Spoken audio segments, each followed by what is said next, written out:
әйтеуір бірталай өнімдерімізді алыстық, жылыстық, тартыстық, айтыстық. Көре келдік. Келді жер ортасы жасқа келдік.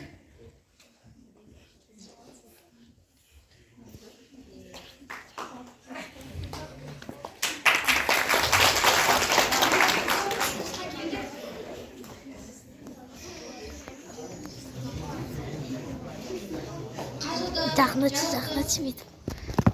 Қыз жүрген сізіңізі баяусызын көрдік. Барлығы қожалық екен білдік.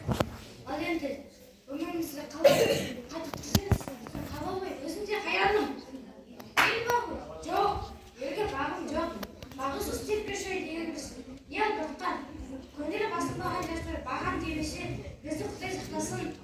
Мал бағу? Жоқ. Бағалмаймын, бағалар келгенше өздері бағар. Қателікті қызым өзін түгел көре алмайтұғын. Оғыл, залым, жем сектерді асығы бақ беріп деп қалған. Асығын өмірімді қор қылған. Жайым жоқ. Қылы бағу? Жоқ. Қылым бақырақтары, қылы қылым келесер адам жоқ. Білгенді күнге айтасың, білгенді күнге сұрарсың. Елсіз күнсізді кезде мені жайып сал.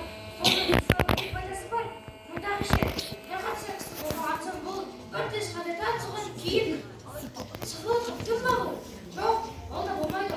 Оған да тыныштық керек. Не көнелімде, не күнде бір тыныштық жоқ. Осы жерге не қылғансың құлық? Бағаларды бағу? Жоқ, бағалмадым. Бағар едім. Қалайша бағуды мәнісін білмеймін. Қай елге қосай, қай кімге қосай?